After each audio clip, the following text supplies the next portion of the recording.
All right, guys, we're ready for our Four Seasons sunroom, and Daddy's gonna get a rec room with refreshments. Oh no, we'll be sleeping under the stars. Mom, what about the one with, the fun?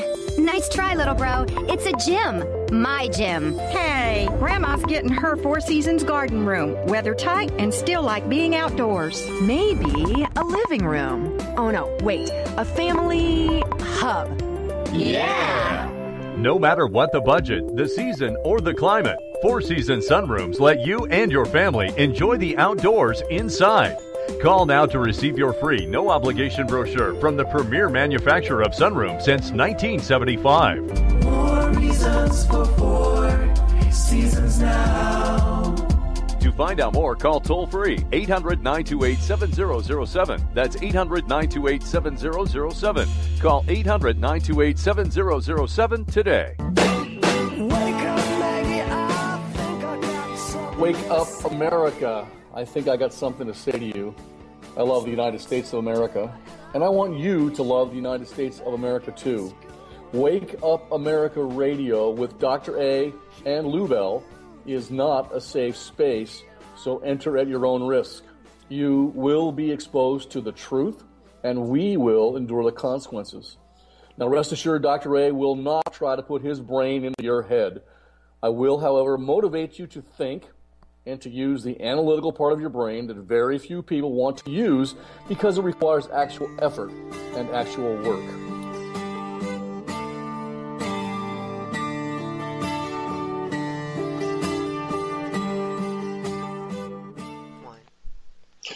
Hey, good afternoon, everybody, and welcome to Wake Up America Radio with Dr. Randy Arrington and Lou Bell. She is my producer, my sidekick, and of course I've given her the honorary tactical call sign of Wench because Lou Esposito doesn't take crap from anybody. Are you there, Wench? I am here. Hello, everyone. You know what? This is a special edition of Wake Up America Radio. This is our Father's Day special. And those of you who have been listening to me for a while, and Lou Bell can attest to this, whenever I do anything, I want to, one, make you think and use the analytical part of your brain, rational thought process that really nobody wants to do because it requires work. But I also like to elicit a variety of human emotions in each of my readers or my listeners to make them know that they're alive and feel those things. Can you attest to that, Lou? Absolutely, I can attest to that. You make me think probably more than most of the people in my life. Well, that's what I want to do. And you know what? This is a special edition, Father's Day edition. And of course, we know Father's Day is a day of commemoration and celebration of Dad, that special man in our life. We often forget the sacrifice of our fathers and the roles they have played, the many roles they have played in shaping our lives, actively shaping our lives. Father's Day gives us the opportunity to show and express our love and care to this man who deserves our support most. Father's Day is the most appropriate platform to make us look beyond our own family and honor the man who brought us joy, security, and happiness. Father's Day is a day to honor not only your father, but all the men who have acted as a father figure within your life, whether that be a stepfather, an uncle, a grandfather, or perhaps a big brother. Or Dr. A. Well, Dr. Ray, I'm not old enough to be your father. No, you're not, but that I'm old doesn't enough mean to be my children's father. Big brother, you know then. What? How about that? Well, you know what? The word father is often used to honor spiritual leaders, inventors, and originators of an idea, a product, a service, or a person. It is so that our fathers have always been associated with guidance and protection. We just kind of mentioned that in the first opening there. As the person who can be loved, respected, and looked up to. Let us use Father's Day to honor these special men, whether they're living or not in this world or not, and let them know what place they have in our lives or have had in our lives and how they have influenced us. This year's Father's Day, of course, will be celebrated on the 19th of June, 2016. So do not forget to make this special day more special if you can. An occasion to express gratitude towards your dad for all of his support and love, cards, flowers, and other gifts of love from the major person in your life who's your father. It's a time for burnt toast and breakfast in bed, or burnt pancakes if you prefer those, family gatherings, and crayons that scribble, "I love you, Daddy," and, of course, that lovely new tie, which I used to get. The perfect day to tell your dad how special he is to you and how much you appreciate his warm and cozy company. After all, it is Father's Day this next Sunday. Express your appreciation and love to this person who has transformed you into a wonderful person that you are today. And that's kind of like the opening, Lou. You know that my dad passed about 3 years ago, and he lived a long life. He was a submarine officer in the Navy, and he worked in Hollywood for like 30 years. And when he passed, he asked me, before he passed, if I would bury his ashes at sea, which I did out there off the coast of Laguna Beach. And if you'd have been there, you would have, you might have been sad. You might have had a celebratory attitude. You also might have laughed if you saw how I did it, because I was alone. Nobody would go with me, Lou, in this little boat that I rented to take my dad's ashes out to Laguna Beach and bury him at sea. Nobody would go with me, so I had to do this alone. And I'd never done this before. And let me tell you, it was quite an experience. And here I am trying to do the right thing, say the right words to God and to honor my father and to bury his ashes at sea, all while steering this little boat that I had rented.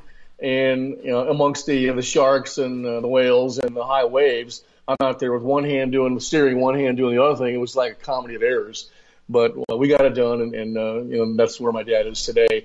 As far as his ashes are concerned, hopefully he's in heaven with everybody else up there. But I was asked to do a eulogy for my dad, and I want to read that eulogy and go through it with you today.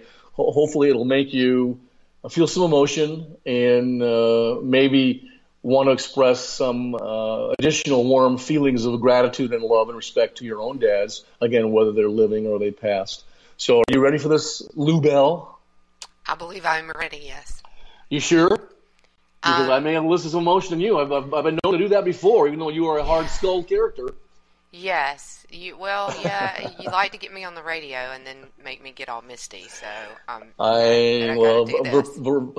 verklempt. Yeah, verklempt. As yes. Mike Myers would say when he saw Barbra Streisand, I'm all verklempt. Yes. Okay. Wonderful Yiddish word.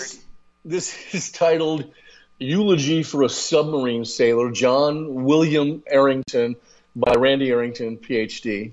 Here we go. Children of submarine sailors tell different stories than other kids do.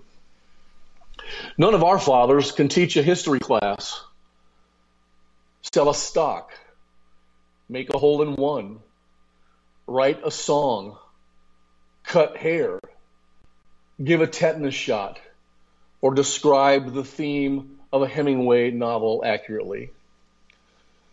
We tell of fathers who go out on secret submarine patrol, remaining submerged for 6 months at a time, during which the position of the ship is not known once it leaves the naval base.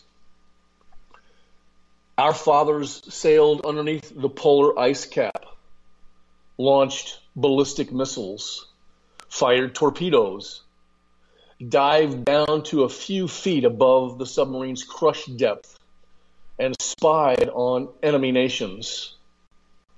Your dads coached football, sold cars, taught mathematics, prosecuted criminals, ran a barbershop, and were real estate tycoons.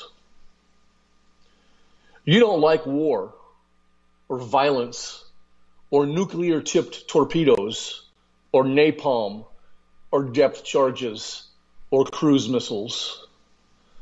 We were raised by men who made America the most secure nation on earth. We grew up attending memorial services for submarine sailors who were lost at sea in ships like Thresher and Scorpion.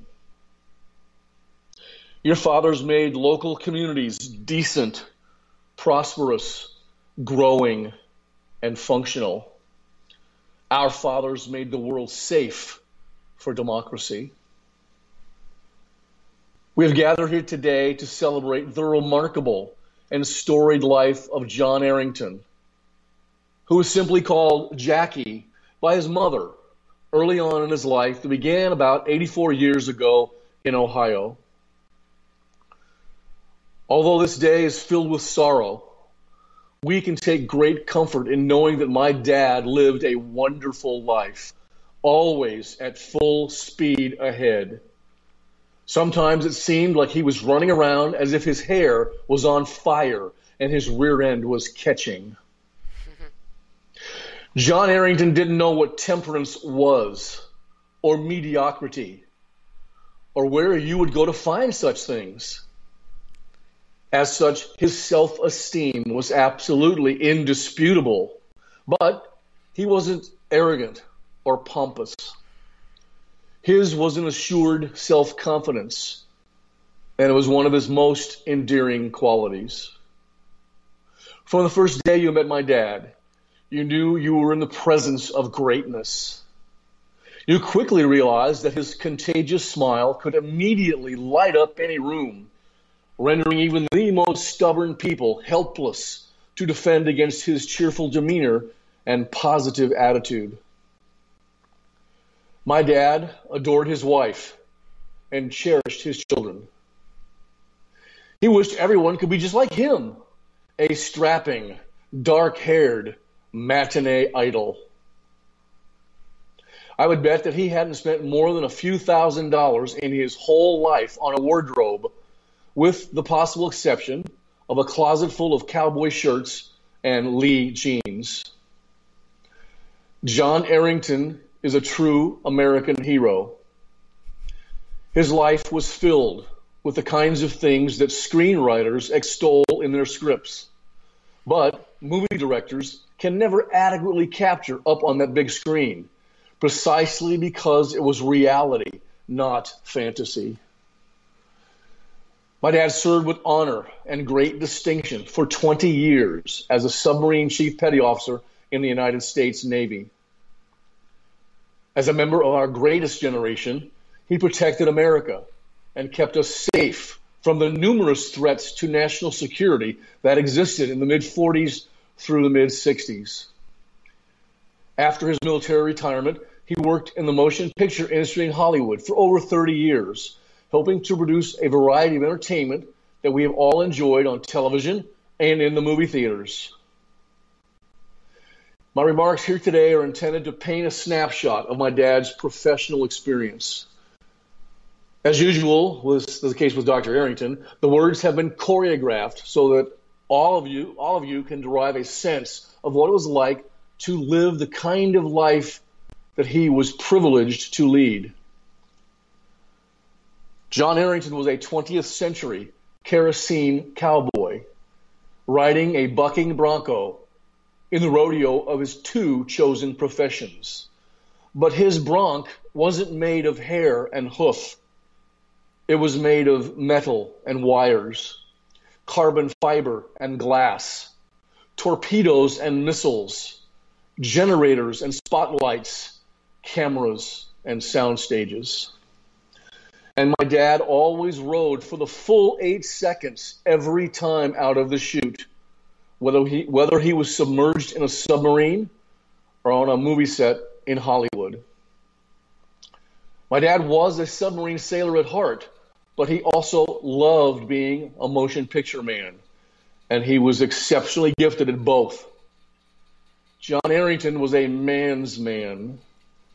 He lived a great life, always doing what he loved to do, going out to sea, defending American freedom, working long hours at the movie studio to finish up a film, spending quality time with family, joking with friends and coworkers. Every one of us should be so lucky. Here's how my father appeared to me as a young boy.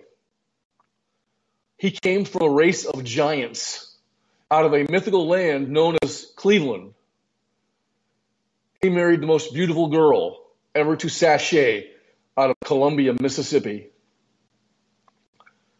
There were times when I thought we were being raised by Zeus and Athena. Okay, I got to stop you there. Sachet, is that like you applied that to her because of the whole Southern girl thing, didn't you? Absolutely. I knew you'd like that. She came from Columbia, Mississippi. And, I was fortunate to go back there and visit my maternal grandmother every now and then. And they were farmers before she moved to Montebello, California. I guess she got divorced, moved to Montebello, or whatever. And her husband died. My maternal grandfather died very early as a result of a railroad accident. But we used to go back there and visit. And one thing I found out about farmers was they eat like horses. I mean, first of all, the breakfast was huge. All sorts of they burn beans it off. Vegetables, fresh vegetables. It was just amazing. Yeah. Amazing. Yeah. My dad's dad was a farmer, too, there in Valley City, Ohio, a little bit south of Cleveland. He was a farmer as well. Yeah. So, I as a young boy, I looked up to this man and respected him immensely. And I thought we were being raised by Zeus and Athena, that beautiful girl, the sachet out of Columbia, Mississippi, Southern that she was. Yes. So I have Southern roots. Southern girls are great. You know what? You mock me about Southern atmosphere and the Southern cuisine, and I come from Southern roots. I guess I can maybe throw that back in your face. What do you think? You and Miss Stacy always tease me when we go have lunch, and I look at that ochre like, what the heck is that? The funny thing is that you have a lot of traits that it's really obvious that you were raised by a Southern mother. So you couldn't fool me even if you tried. And I give you grief because I think it makes you feel at home, like you're back on a carrier. I think you really secretly love it. I call you Miss Lubell, and I call Stacy Miss Stacy. That's just the honorable thing that we do when we call the girls Miss, even when they're little girls, Miss. Right. That's just what I was taught to do. And the Southern thing to do is Miss and the first name. Right. Miss, that's a Southern Miss Lou. thing. Yeah, it's a Southern thing. Okie dokie. You want to take a break, or you want to get back to this? If it's a good place for you to take a break, we can certainly take a break now. Yeah, let's take a break. We'll come back. Okay, we'll be right back. Music for Wake Up America Radio is provided by Tennessee Jed, whose new CD, Stronger, is available on iTunes.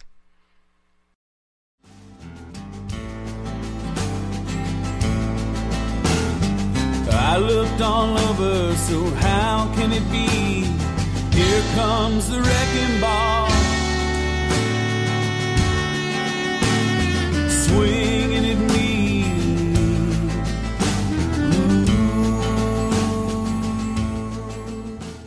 K98 Talk is continuing to expand its lineup. This means we are expanding our advertising base. Whether you're a startup trying to push through to the next level, or an established business trying to supplement your advertising budget, web-based advertising is a solid investment. Thanks to Talk's newest partnership with TuneIn Radio and instant access to our sister station, K98 FM, we give you worldwide access at a reasonable cost. Interested parties should email us at advertise@k98talk.org. They know I mean well and smiling as hell if they try. They open their mouths, only hatred spews out with their lies.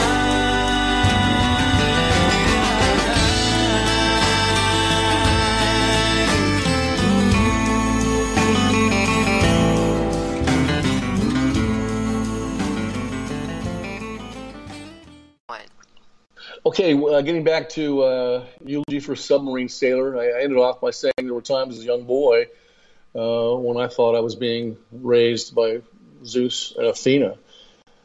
After work and happy hour, my father would race his car home to see his wife, children, and little puppy dog. He would get out of his car, a handsome hulk of a man, and walk toward his house. His knuckles dragging along the ground, his shoes stepping on and killing small rodents as he ambled towards his home. Some of the best times were when my dad grabbed his catcher's mitt and took my brother and I to the playground for a game of catch. Or when he took out his set of golf clubs dusted them off, and drove us to the golf course to play 18 holes. During the Cuban Missile Crisis, my mother took me out to the New London Naval Base, where we watched Dad's submarine sail silently and majestically out of the channel and into the dark waters of the Atlantic Ocean. We stood not more than 30 feet from the very spot where the submarine sailors had barbecued steaks and boiled corn on the cob for a family picnic the very week before this. My dad was a protector, always a protector, who would fight for those who couldn't defend themselves against tyranny, both foreign and domestic. I was told about a story. My dad ended up running Hollywood General Studios.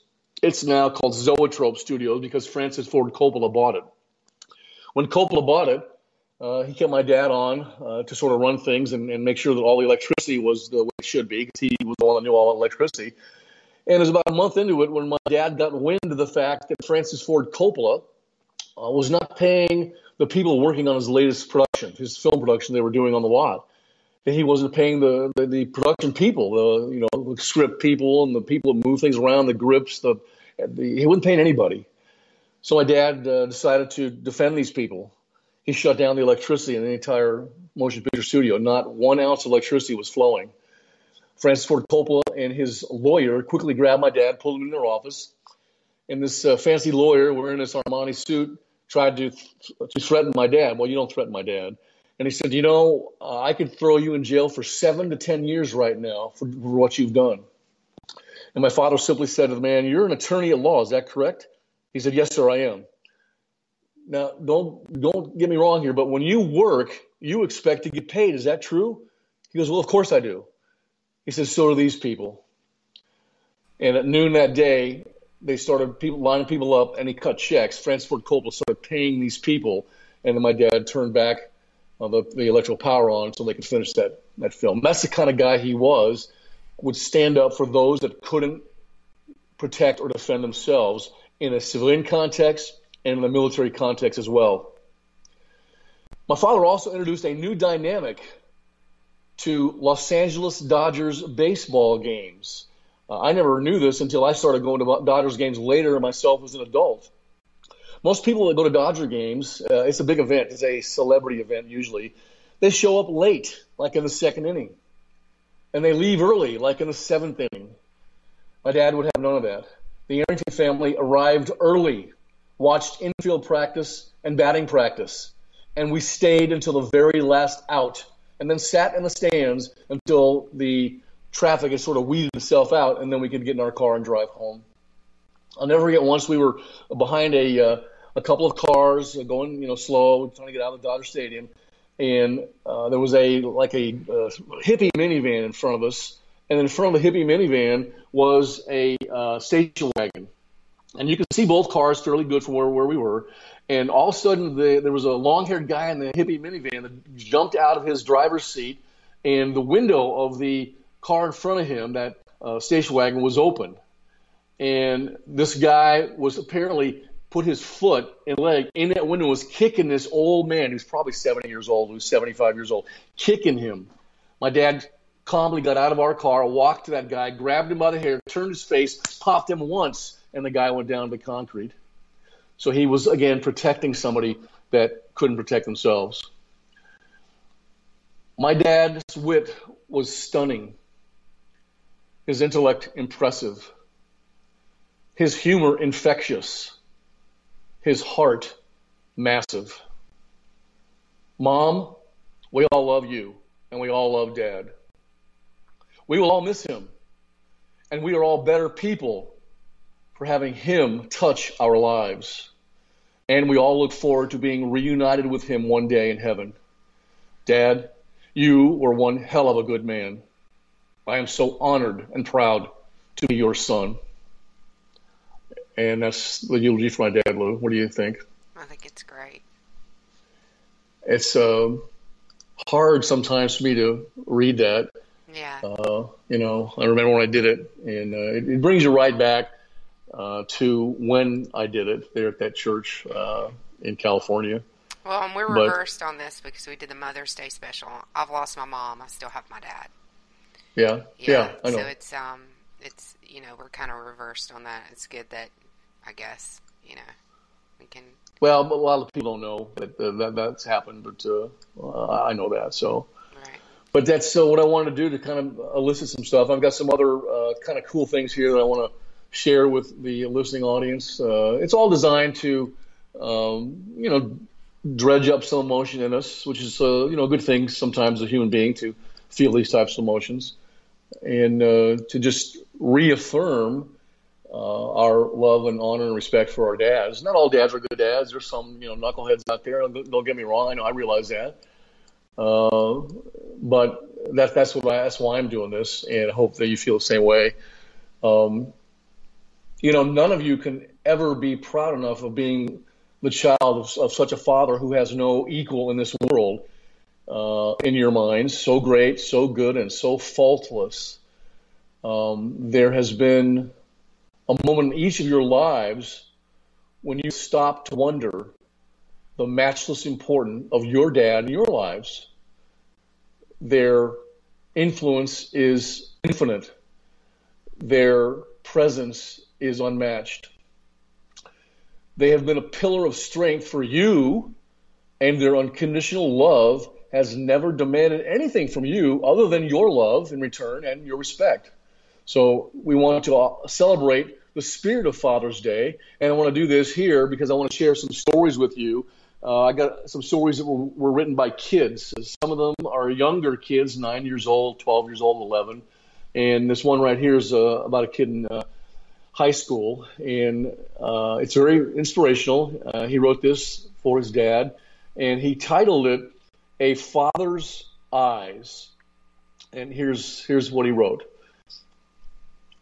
My mother died when I was young, and my father brought me up. Both of them shared a very special relationship. This is the father and the son. Jonathan, the son, loved to play football, and his father made sure that he was always there to cheer his son on at every game, even if Jonathan wasn't a part of that playing team for that specific game. Jonathan, being small in size, wasn't allowed to play on the main team. Nevertheless, he continued with his practice and full determination. Everyone thought that Jonathan would never be able to make it to the big team, though somehow his determination carried him through. This is kind of like a Rudy story.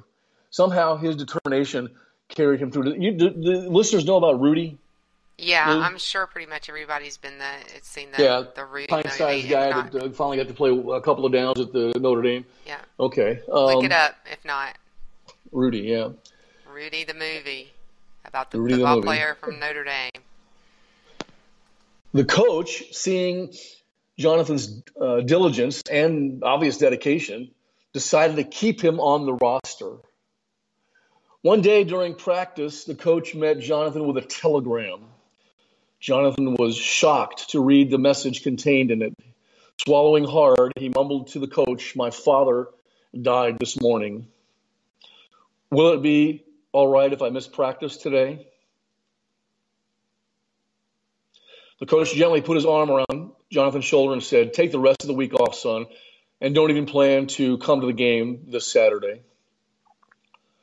On the day of the game, Jonathan's college team was losing badly to the rival team.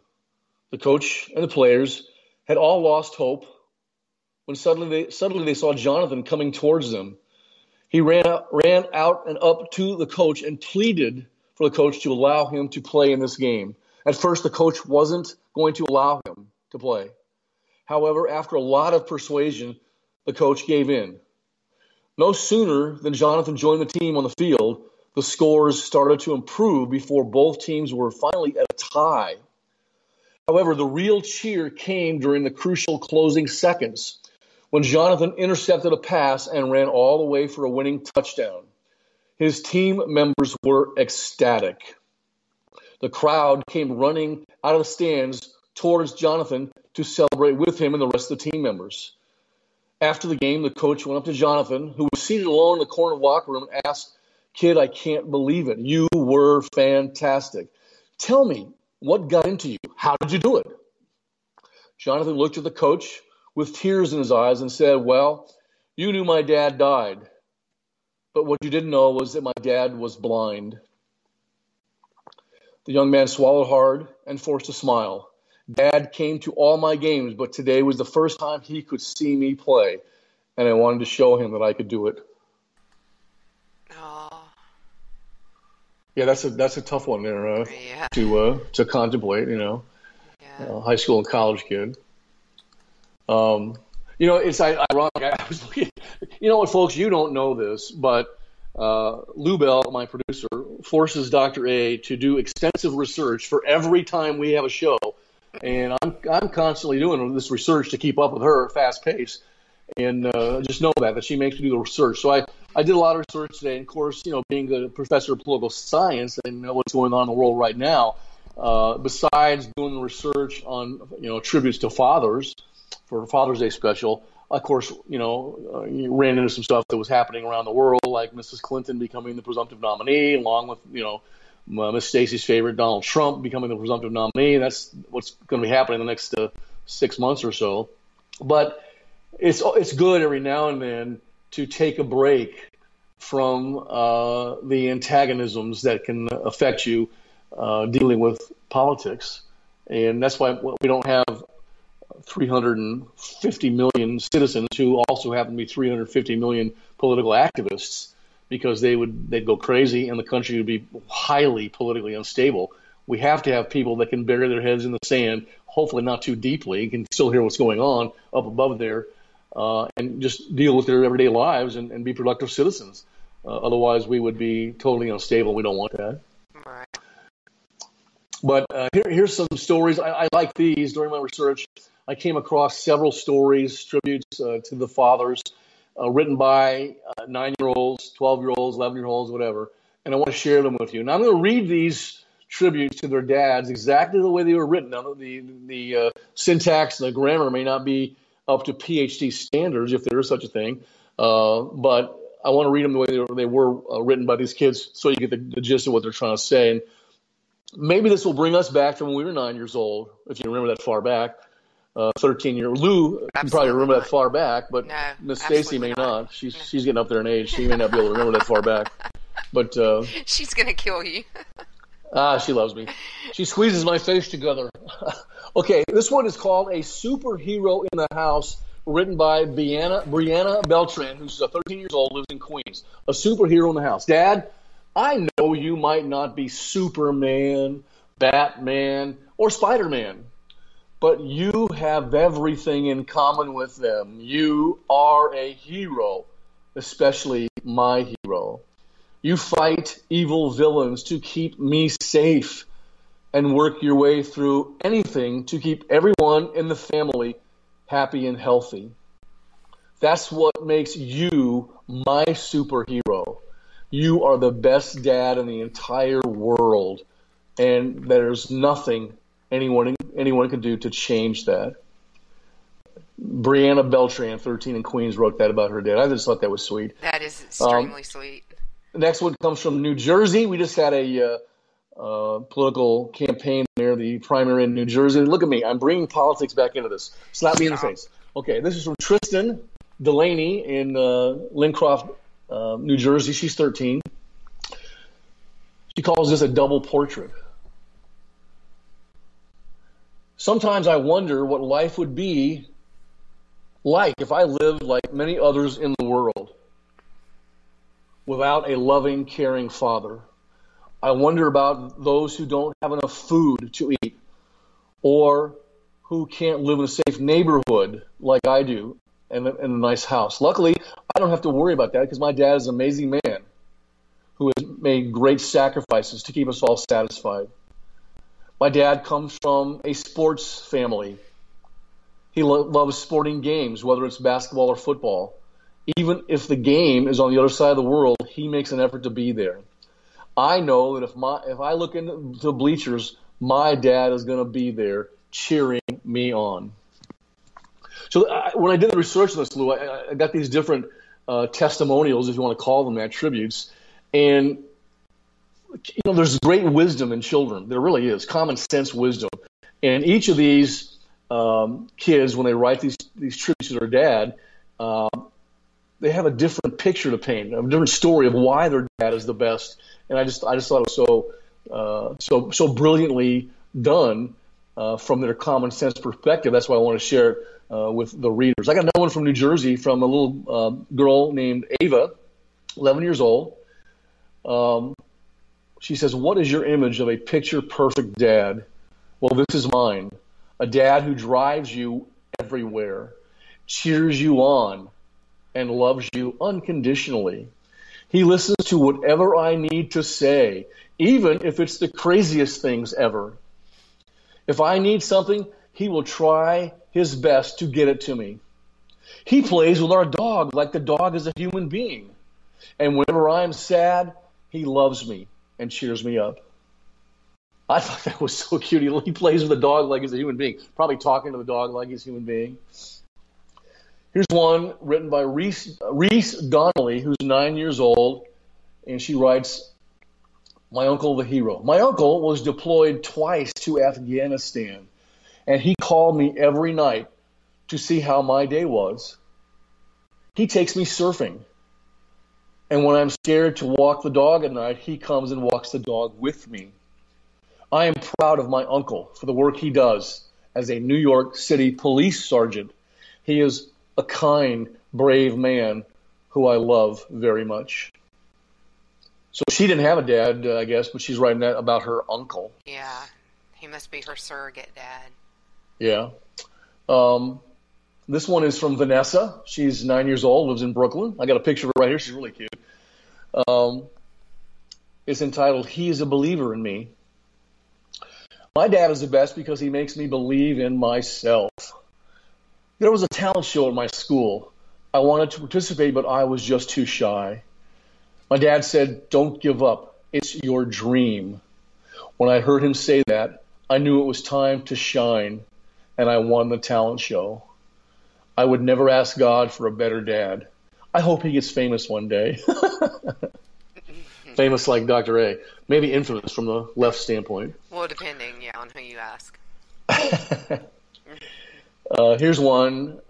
She's 12 years old. Her name is Michelle Sarkay. "Dear Daddy, as the years pass, I meet new people. The new guy becomes my first crush, and before I know it, I fall in love.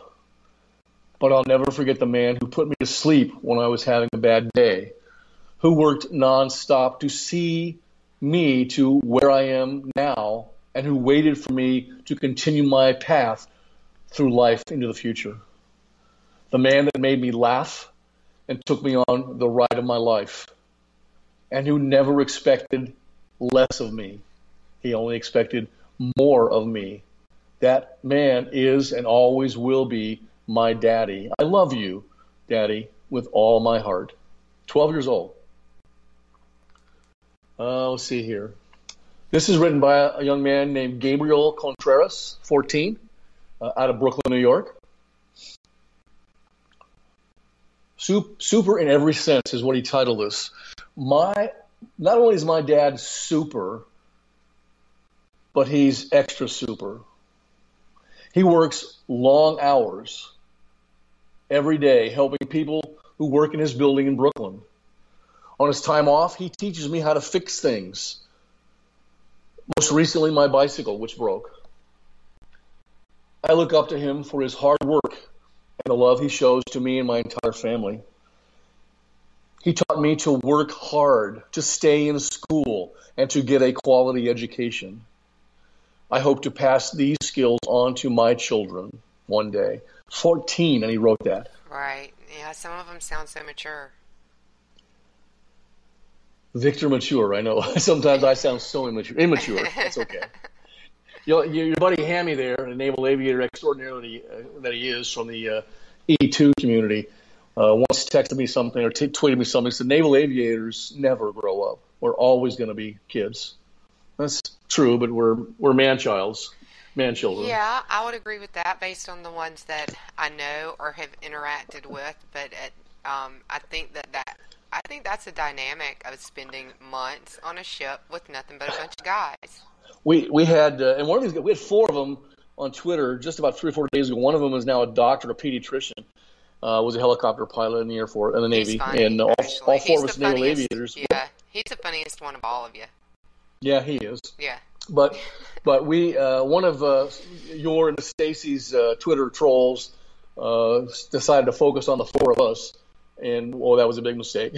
So we were toying with this individual, luring them in for the kill, the virtual kill, ladies and gentlemen, not the real kill, soft kill, not hard kill. It was actually pretty funny. It was. I love to see you guys abuse our trolls. It's awesome. Well, sometimes they can be so mean. Yeah, especially I just block to us those girls. Yeah, and they like to be really mean to females like Stacy and I. Some of them are really mean to some of the males that we know, but they start off picking out. Yeah. Be very careful what you wish for. Did you see the other day all this LGBTQ, ABCDEF crap that's going on, trying to give legitimacy to these alleged, supposed transgenders, and letting the boy transgenders who self-identify as a girl go in the ladies' room? There you go with politics again. Or are you ready to take a break and come back and do the news? Well, let me just say one thing. They had this boy who identifies as a girl win the state championship in track and field, winning all these races against these girls, and now the liberals are all up in arms. He's a guy. He's not a girl. Yes, I'm ready to take a break. No wonder you're getting me into politics. The races. I did statistics in track and field and football and basketball in high school, and boys run faster than girls. Sorry. They do. There's some things boys can do that girls can't do. I'm sorry to that may be sexist. Yes. No, I did boys and girls track, and they were the times are always lower for the boys. It's just the legs are longer, they're stronger. It's just the way it goes, people, and get over it. So we're going to break. Women are beautiful, men are utilitarian. That's right. Okay. We're beautiful and that's right. And have strong spirits. Yes, we need to listen to our women more. Yeah. Slickery Trigger, you listen to your wife. Because she's smart. All right, we'll be right back. Wake Up America Radio on WNJC is part of the Conservative Commando Radio Network.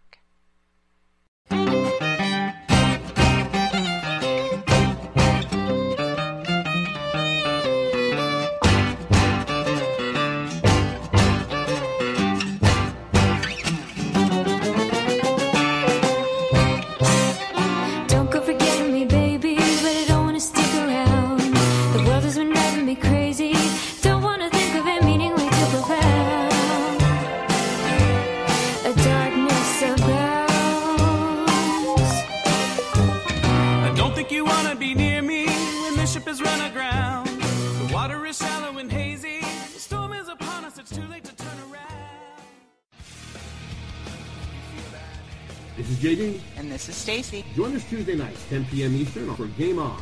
Remember, lock up the children and the old folks. Game On, the home of libertarian conservatism. Where no one is safe and no one is spared, not even the hosts. Oh, that was supposed to be a spin cycle. I'm sorry. Yeah, that's okay. We love you anyway. Right round, baby. Self-monitoring right Ebola radio strikes again. Anyway. Anybody see the host monkey? Where's the host monkey? Where's the host monkey? For God's sake, I need an antidote. Just do your rant. Let's pop out of the segment. Find us on Twitter at JD and Stacy. You're listening to K98Talk.com. I've seen this happen before. There's a full moon out tonight. I'm a fool, but you can't fool me twice. Deception just like a disguise. When I reveal myself in the light, stick around and you might pay the price. Enough with the questions, it's time that we said our goodbyes. I knew that this wouldn't be easy. Try not to tie it down. No, nothing you say can appease me. If you wanted to go, then you would have been gone before now. The darkness abounds.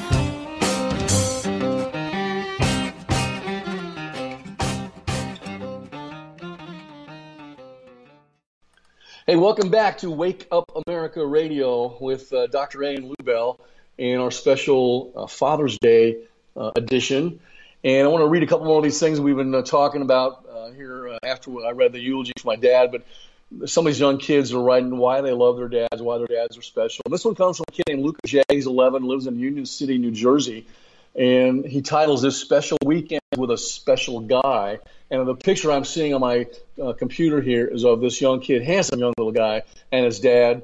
They're surfers. Me and my dad's relationship is unbreakable. We go hunting in the woods, catching snakes and frogs, and he's my cameraman. We play paintball together, always on the same team. And we go on a father-son camping trip every summer to Pennsylvania. When my parents got divorced, it was really tough grasping the fact that I will only be able to see my favorite person in the world on weekends. At age 6, I learned his cell number by heart. It was the only one I knew. Nothing will ever break us apart. Now he's 11. This one comes from a young lady named Alyssa Crete from Baldwin, New Jersey, 17 years old. She entitled this, He'll Never Leave Me. What is a hero? It is someone who saves you. It is someone you look up to more than anyone. It is someone who inspires you. My hero is my dad. He was kind, humble, honest, and loving. And he fought bravely. He fought leukemia every single day. Some people think you need a hero physically present on earth for them to be able to save you. For me, my hero is here every day and will never leave me. Happy Father's Day, Daddy. I know you're up there with breakfast in bed and lots of cannolis. Lots of cannoli. Lots of cannolis, yeah. I guess they were Italian. Yeah, I guess. and Dad liked cannoli. Brianna Henry, 10, from Baldwin. He's one of a kind. My daddy inspires me to do my best at everything. Whenever I leave for school, we do our special handshake, and he tells me to go do great things, daughter. He also inspires me because he was able to achieve his goal of being an architect. He makes me laugh by doing funny dances, making funny faces, and making funny noises. I especially laugh when he throws a grape in the air and catches it in his mouth. My dad is a one-of-a-kind.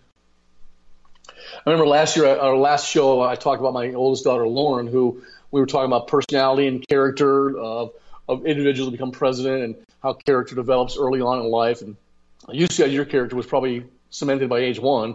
I think my daughter Lauren's character was cemented by age 2. And I told you that's the first time I looked down at her in our home, and I asked her something. She said no. And I said, what did you say to me? No? She said, yes, no. I said, well, you better run because I'm coming to get you. And, of course, then I'd chase her around the house and catch up to her, and we'd have fun laughing and giggling. One of the best times I remember with my daughter, and she remembers this too, is I was a big John Wayne fan growing up. My dad made lots of movies with John Wayne. He was a sort of hero figure of mine, as was my dad. They're sort of like a similar character. And she used to watch John Wayne movies with me. And there was one movie called Donovan's Reef, where it was just after World War II, and they were stranded. John Wayne's character and Lee Marvin, a bunch of other people were stranded. Jack Warden were stranded on this island after a ship got blown apart. And the natives sort of hid them from the Japanese and nursed them back to health. And I remember watching my daughter, Donovan's Reef, sitting in the middle of the carpet, looking up at that TV screen for her little perch there, 2 years old, just her body swaying back and forth when she'd hear the music, and she memorized the script, just enjoying that movie. And that warms my heart to know that as a dad, I kind of influenced her to do that. And to this day, she still watches that movie.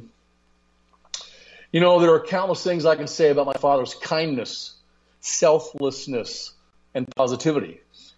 But the trait that inspires me most is his dogged determination. He strives for greatness in everything he does. Everything I have ever accomplished was done because of him being in my mind, getting accepted to the National Honor Society, acquiring an internship, and being the first sophomore captain on the varsity female wrestling team. He also taught me some cool takedowns and throws in wrestling. That's Samantha Acosta from Staten Island. You know what? Whenever I talk to my kids, my own children, or my students, which I view as my surrogate kids, I don't care if they're 75 years old, they want to know things, how to be successful. Dr. Ray, how do we become successful in life? Here's what I tell them. And listen to this closely. Trust Dr. Ray in this one subject, people. If you want something out of life, wrestle it to the ground until it submits. Don't let anything or anybody prevent you from achieving the goals you have set for yourself in life. Most of all, yourself. Don't be your own worst enemy. Don't be an obstacle. And I taught that to my kids growing up, and I taught that to my students, again, whether they were 18, 17 years old or 88 years old. I taught them that. And I'm telling that to you right now, Miss Stacy and Lou Bell and Juju Dombrowski. Don't let anybody prevent you from achieving your goals in life, most of all, yourself, or these dumbass Twitter trolls are out there trying to hurt you. You have nothing to say about that, Lou? About the trolls? No, what advice I just gave you. Oh, my gosh. It's great advice. It's great advice, and it sounds really similar to advice that I got from my dad, still get from my dad. Okay. Here's one called He Lifts Me Up by Adrian Ruiz of Brooklyn. He's 13 years old. Good-looking kid and father. My father grew up in Mexico and never graduated from high school. He works in construction job every day, sometimes 12, 13 hours per day. No matter how tired my dad is, he's always supporting me toward getting good grades in school because he doesn't want me to follow in his footsteps. He tells me that he wants me to become somebody in life. I hope he realizes that he is already somebody in my life. Adrian Ruiz. Let's see here. This one is called He's a Doll 2 by Ashley Altieri from Sagarities, New York. She's 10 years old. Not many dads would take their daughter to the American Girl doll store. I did that. But my dad takes me there for my birthday every year. We have dinner together and do projects together. He puts food on the table for our family and provides a very nice roof over our heads. We went to the daddy-daughter dance and got all dressed up and got our photos taken and had a blast. We are always telling jokes and making each other laugh. He always actively participates in everything I do, games, school functions, practices, and he always encourages me. I thought that was great. That's sweet. Here's Leslie Torres, 14, from Brooklyn. This is called Long Distance Love. My father is both a father figure and a friend to me. I could never imagine my life without him. Although he doesn't live with me anymore, he always tends to put a smile on my face, and I can always count on him, even if it's just a simple phone call. Sometimes his job gets in the way of our daughter-father relationship, but I know how hard he works every day, so very hard. Not only for me, but also for my brother, too. Every time I get to see my dad, or at least hear my daddy's voice, I am happy to know that I am not only speaking with my dad, but I'm speaking to a true hero. Now, I may need some help on this one because I've never really seen The Lord of the Rings. I went to The Lord of the Rings, the second episode, and walked out after 30 minutes. I couldn't understand it. I've not seen all of them. Yeah. My middle son, Kyle, laughed at me. He said, you have to see the first one to begin the trilogy, Dad. Okay, well, so this is called Lord of the Rings, King of the Keyboard. You were my number one girl, says my dad, with his best Gollum Smeagol impression, whoever that is, from the Lord of the Rings trilogy. Yeah. Whenever he leaves early in the morning to go to work, and I just happen to be awake at that time, my father reminds me of my personal value in life. He also helps me so much on a piano or a saxophone piece that I've been working on. He was a band director, so he knows how to play a lot of instruments. If I have trouble with a particular musical piece, Just 10 minutes with my dad is all I need. He is the reason I can play Mozart's First Sonata by memory. My dad has given me the gift of music. I feel so lucky to call him my father. She's 11 years old, Zulni Floresca from Baldwin, New York. Well, you don't really need to know anything about Lord of the Rings there. I can just translate that into Dad is a nerd. Okay. But he's a really good dad. Here, this one is a little 9-year-old named Emily Chen of Manhattan. She titles this, "And Piggy Makes 3. A lot of parents tuck you into bed at night, but when my daddy tucks me in, it's very special. One night, he went through all the pictures that show him and me together. If we don't share memories, he makes up a story about Piggy, my stuffed pig. But sometimes it's just a kiss and a good night. I like that too." Oh, that's sweet. Yeah. Let's see here. My dad knows best. You remember that show, My Father Knows Best? I remember that show. You've got time for one more, and then we need to wrap up because we're not All going right, to do any this is news it. This is today. a great one, okay? Yeah. My dad knows best. My dad, Howard, makes me feel better because he is always telling me to stand up for myself instead of being bullied.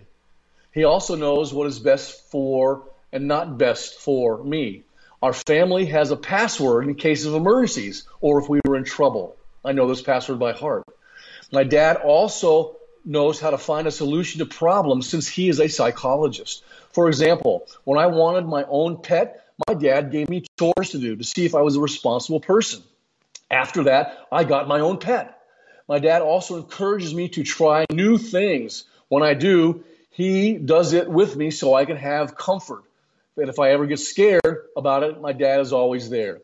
I love my dad, and no one can ever replace him.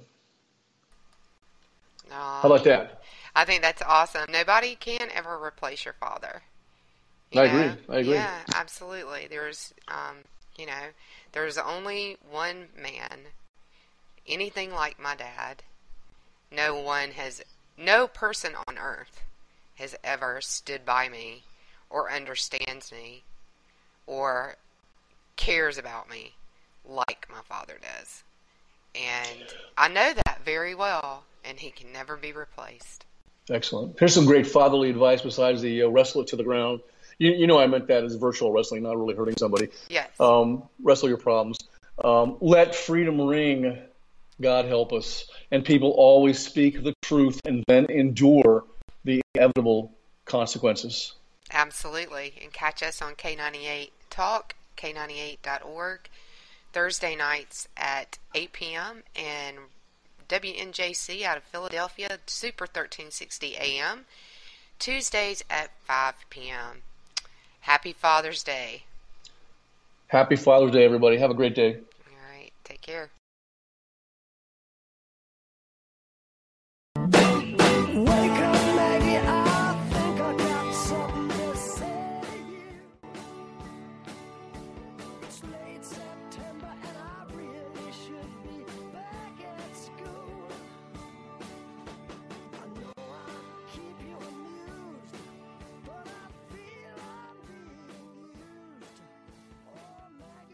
If you want to work until you keel over, have less of everything in retirement, or give back more of your hard-earned money to the stock market again, then just ignore me. But if you'd like to protect the money you save, receive a steady, predictable retirement income, and enjoy financial security for as long as you live, then listen to this. You can download a free report that reveals the wealth-building secrets Wall Street and the banks don't want you to know. You'll learn how you can get guaranteed growth, safety, and real prosperity without risking your money in the Wall Street casino, and how to get the money you need when you need it, simply by asking for it. This is the best way to have a 100% secure retirement, and know your money will last as long as you do. To learn more about this method, and to get your free report, go to 29security.com. That's the number 29security.com. 29security.com. Go to 29security.com.